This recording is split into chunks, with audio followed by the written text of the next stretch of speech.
Hello dear student.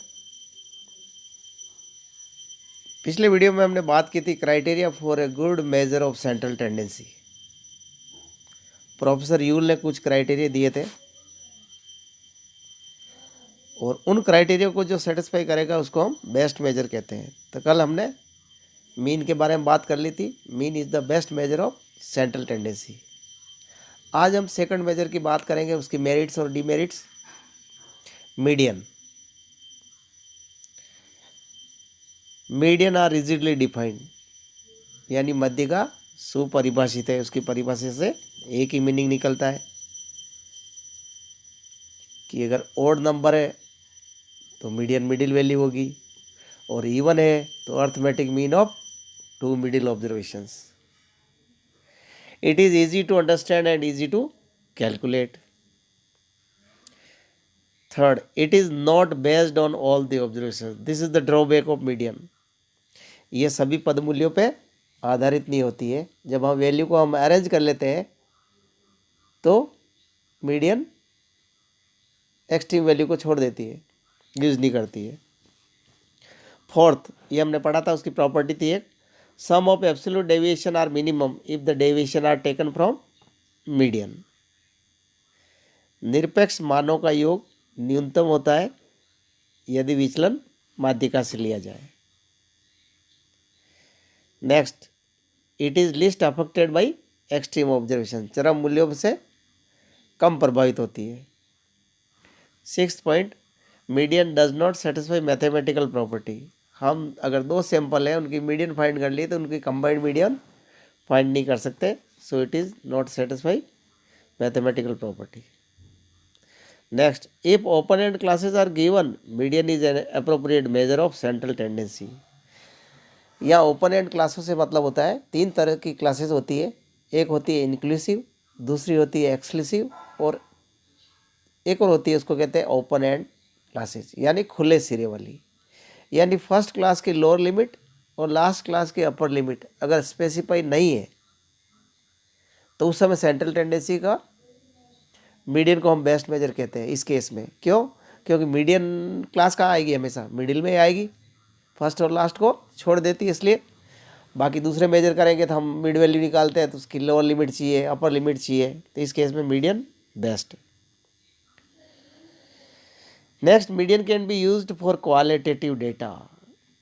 Data दो तरह के होते हैं, एक क्वांटिटेटिव होते हैं और दूसरे क्वालिटेटिव होते हैं, संख्यात्मक और दूसरे गुणात्मक। अगर हमारे पास गुणात्मक है, क्वालिटेटिव, सपोज मैं एग्जांपल दूं कि कोई ब्यूटी कंटेस्ट है और आपको एवरेज ब्यूटीफुल कैंडिडेट कौन है ये फाइंड करना है। तो आपने देखा होगा टीवी पे कंटेस्ट होता है, जो जजेज होते हैं वो क्या करते हैं? रैंक असाइन करते हैं, या तो हायर ऑर्डर में या लोअर ऑर्डर में। तो फिर हम उससे मीडियन की हेल्प से एवरेज ब्यूटीफुल पता करते हैं। नेक्स्ट आता है mode. Mode is not properly defined. बहुलक सुपरिभाषित नहीं है। क्यों? क्योंकि उसकी परिभाषा से फेल हो जाती है जब दो वैल्यू सेम बार रिपीट होती है। So it is known as unstable measure of central tendency. इसलिए बहुलक को केंद्रीय प्रवृत्ति का अस्थिर माप माना जाता है। It is not based on all the observation. यह भी सभी पद मूल्यों पर आधारित नहीं है। क्यों? क्योंकि बहुलक वो होता है जिसकी आवृत्ति, चर के जिस मान की आवृत्ति सबसे अधिक हो, वो बहुलक होता है। दूसरे पद मूल्यों को यूज नहीं करता है। It does not satisfy mathematical property. दो सैंपल का मोड अगर मालूम है तो उनका कंबाइंड मोड हम फाइंड नहीं कर सकते। So it does not satisfy mathematical property. It is easy to understand and easy to calculate. ये गणना करने में और समझने में सरल है। फोर्थ मेजर आता है geometric mean, merits and demerits of GM. It is based on all the observation. ये सभी पद मूल्यों को काम में लेता है। क्यों? क्योंकि जीएम क्या होता है? GM is the nth root of the product of the observation. तो सभी पद मूल्यों का प्रोडक्ट होता है, तो ये सबको काम लेता है। It satisfy mathematical property. हम कंबाइंड ज्योमेट्रिक मीन निकाल सकते हैं अगर दो सैंपल हैं तो उनका, तो इसलिए ये सेटिस्फाई करता है। थर्ड, जीएम के लिए, it is difficult to understand and calculate for a non mathematical person. अगर बिना गणित के ज्ञान वाला अगर व्यक्ति है और उसको कहेंगे कि ज्योमेट्रिक मीन निकालना है तो उसके लिए डिफिकल्ट होगा। Next, it is use to calculate compound interest and rate of growth of population. Geometric mean को चक्रवृद्धि ब्याज और जनसंख्या वृद्धि दर ज्ञात करने में काम में लिया जाता है। एक और इसका यूज़ है सबसे important, geometric mean is the best measure of central tendency for the construction of index number. सूचकांकों के निर्माण में सेंट्रल टेंडेंसी के जिस मेजर को काम में लिया जाता है वो ज्योमेट्रिक मीन है, but it is difficult to calculate, so we use M in place of GM, otherwise GM is the appropriate measure of central tendency for the construction of index number. Now last measure, harmonic mean, merits and demerits of harmonic mean. It is based on all the observations. ये भी सभी पद मूल्यों पर आधारित है। कैसे है, क्यों है?